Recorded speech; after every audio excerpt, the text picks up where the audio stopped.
Can we all take a moment to bow our heads and take a moment of silence for what I'm about to tell you? All right, you done? All right, so I woke up this morning to some, you know what? It's actually pretty sad news. E3 is dead. It's officially dead. This isn't me making some clickbait title. This isn't me exaggerating, because I know we've all said it before, time and time again. All E3's dead. It's not coming back, even though they keep saying they are. No, it's actually done so. They said... That's the wrap, buddy. So for those that don't know what E3 is, it's one of the biggest, or it used to be one of the biggest gaming conventions ever. It was the biggest event of all time. It was something that everybody and their grandma, whoever gave a fuck about video games, you knew that once June was coming, it was, you take a whole week off. You tell your boss, you know what, I'm not showing up to work, I'm taking time off, I'm gonna be hanging out with my friends, gonna be sitting there spending the entire week just watching game reveals, and just, it was a good time. It was always something to look forward to. And so to see it now actually be dead, confirmed dead, like they said it's not coming back, that's sad. But I'll read you their statement first. So this is the picture that the official E3 account posted earlier. It said, after more than 2 decades of E3, each one bigger than the last, the time has come to say goodbye. Thank you for the memories. GG, WP, good game, well played. Yeah, it's pretty much sad. And then you can sit there to see it right here trending, goodbye E3. Again, for a lot of people who don't know or don't keep up with gaming, this is a big deal. This is, I mean, granted, I know for a lot of people, you can sit there and say, well, E3's been dying, and yes, it has. And I know one of the biggest issues with it was because they started opening it up to regular people to come in and attend. Originally, it's supposed to be for industry people only, and it was a way for people to mingle and, you know, exchange contact info, all that shit. It was literally an industry event. And then once they started opening it up to the public, then it kind of started to shift its focus. And then other companies were just like, I don't know, I really need to keep doing this. And then, of course, the popular format and Nintendo's Direct. There's so many reasons why E3 was starting to die, but it just sucks to see it die because it had such an impact in gaming. Like, there's, like, you can ask anybody. Like, that's why it's so passionate to me. That's why it's so personal, and I just care about it. It's because it has so many good memories for me growing up. It's something I look forward to every fucking year. And so to see it just dead, it just, I don't know. It feels like you're going through a breakup. That's what it really feels like. It's just sad, depressing, and you're like, well, yeah, I know I got the Game Awards and the Summer's Game Fest from Jeff Keighley, but that ain't the real deal. That ain't the same shit. All that goofy shit that we used to sit there and see every E3, all the highlights, all the good shit, not gonna happen no more. I know it's not gonna happen at the Summer's Game Fest. I know it's not gonna happen at the Game Awards. It's too sterile. And I don't mean that in like a bad way per se. It just means that that's where times are now. And so all the goofy shit that happens just probably won't happen anymore. Anyways, I didn't want to make this video just to talk about E3 dying. I mean, yes, it's a big deal. Yes, everybody's going to cover it. But I wanted to add on to yesterday's video as well, too. Because that was, there is some more information that's come out since that situation that I just wanted to bring up. Which, yes, I am talking about the day before. Yeah, the day before, I talked about how that game was dog shit. And then the day after, I talked about how the studio was shutting down. And, well, now another day after, present day, I'm talking about even more stuff that's been, it's kind of intriguing, to say the least. So on the bright side, the day before has officially had their option to buy the game be removed. Since I originally made my video yesterday, you were able to buy it. You were still able to spend your hard-earned $40, and so anyone who was delusional enough to buy this could get fucking scammed and lose their money. But they have, luckily, that's been taken away, whether or not on their own accord originally, or because it was just getting so much traction that Steam stepped in. Couldn't tell you. And then they finally made their announcement. And of course, yeah, people just sitting there like, oh, well, this fucking sucks. And then you got people who made, I think this has to be a joke comment, to be honest. Someone said, thanks for all the hard work and this amazing game. Having a blast so far. Don't pay attention to the haters' comments. Keep updating. Dog, they don't have money to keep updating. What are you talking about? There's no shot. They can't even afford to. But I think in their update, they didn't actually put that they were shutting down. So for anyone who doesn't use Twitter, I guess, they would sit there and be like, oh, shit, well, sorry that the game didn't live up. We're going to get refunds. And then that they said we'll get further updates in the near future. Maybe people are assuming that there's still going to be more game updates. It's not happening, but I can see why. But the other thing that's kind of sad, when you look at Steam charts, you have right now 879 people actually playing this game. I don't know why. Why would you do this to yourself? It's a game that's not going to get no more updates. This is just sad. What, like, do you just want to live in the server until it actually officially shuts down one day? Like, there's nothing to do. There's nothing to do in the fucking game. I don't get this. Why would someone want to spend their time just being in it? Of all the things you can do in your life, there's so many more things you could do than waste your time on this. So it just, I don't know. It's very intriguing. You know, but at least they did at least take away that people were able to buy sales and shit like that. And then one of the things that I saw interesting as I was browsing Twitter last night was that the Twitter account that said fuck it mode. They're like, hey, you know what? Who gives a shit? We're done anyway. Our shit's over. Who cares? You had some people that were sitting there saying that, you know, they're getting a refund. They're like, oh, you know, congratulations, glad you got your refund. Then you have someone say, unbelievable that you guys hyped this game up so much, and this is the end result. You guys are an absolute disgrace to the video game industry.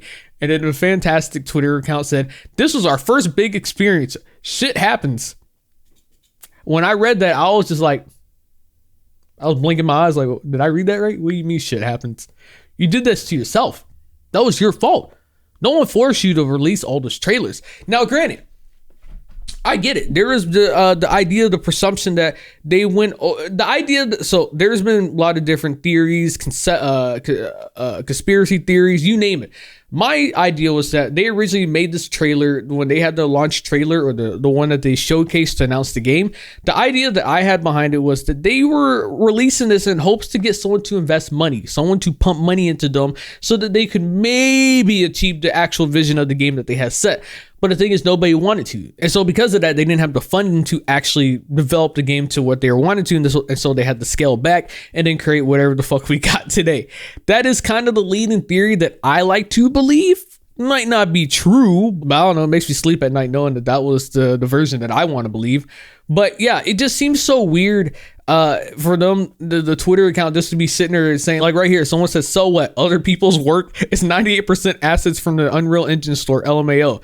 And then Fantastic said, you flipped the numbers. You can check. This is entirely our work. Okay. So I'll say, can you just sell the game to someone who will make it what it's supposed to be? And they said the IP doesn't belong to Fantastic Studio. And then someone said, hell yeah, the comeback is real the day before too, which I'm pretty sure it's just a giant, it was a big ass joke. And then they said, nope, we're closing. Yeah. So it's pretty sad shit. I mean, granted, they deserve it, of course. Like, you're not going to get any tears from me. I'm not going to shed any. But it's just interesting to see the Twitter account even make any responses to what people said. You might as well just go ghost mode, just go quiet, say, hey, you're getting your refunds, you're getting your money back. We ain't taking shit. And that's it. Because see, that's what originally the statement was actually. They said, answer to those who asked for a refund, Mytona, and we're currently working with Steam to allow refunds for any player who chooses to request one, regardless of game time. Fantastic receives $0 and will receive nothing from the day before sales. So, yeah, I mean, this is pretty much what everyone was replying to. And then a lot of people wanted to point out that the CEO of Fantastic nuked their Twitter, which for me, I don't really know if I would put too much stock into it meaning anything. The only thing I could ever look at, I mean, granted, don't get me wrong, I know it looks shady as fuck. It looks like, hey, why the fuck would you just disappear all of a sudden? Hey, the game, you're sitting there, now the game's be taken off the store. It looks like it's trying to be you just take everybody's money and you run with it. Why would that happen? But if I had to be honest, the realistic reason I can think of is they don't want to deal with all the shit that people are going to say. All the influx of Twitter comments, ats, DMs, you name it's probably going to be the most disgusting, hateful shit ever. And it's probably going to be a lot of people saying for that CEO to go delete themselves, which is not, no matter what the person may have done or anything, never wish someone to just go off themselves. That is not right, no matter what. And so I can imagine they're just trying to avoid that shit. Could be me just being really charitable, and that's probably, and that might not be the case at all. But if I had to take a guess, that's probably it. Anyways, today is a sad day to see E3 officially dead, but it is a good day to see that Fantastic has shut down. The game is now going to give refunds to everybody who wants one. And hopefully anyone who did spend money on that game, I mean, if they don't get their refund, I guess Fantastic Studio is going to get that because they say they receive $0, which is technically true until they do get a payment from Steam. So if players don't opt for a refund or try to get a refund, then I guess the studio is going to make some money at least.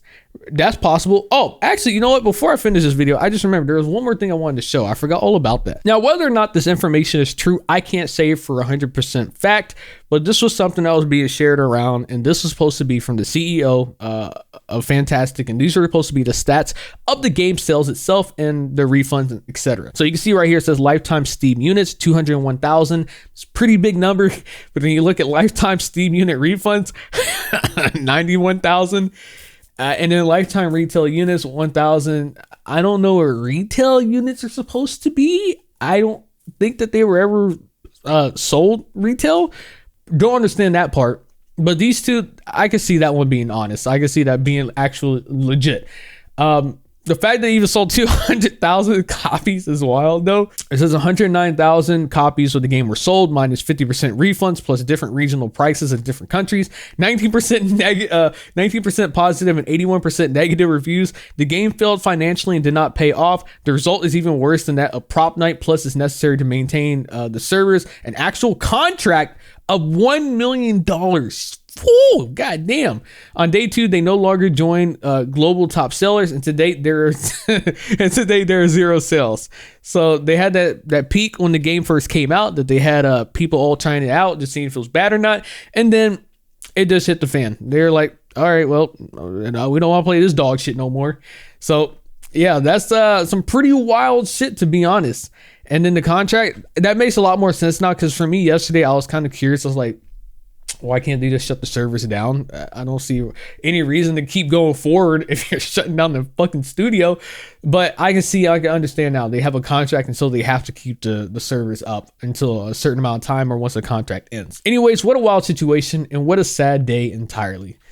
Definitely didn't see E3 officially closing, at least not yet. Maybe next year, potentially, but hey, it is what it is.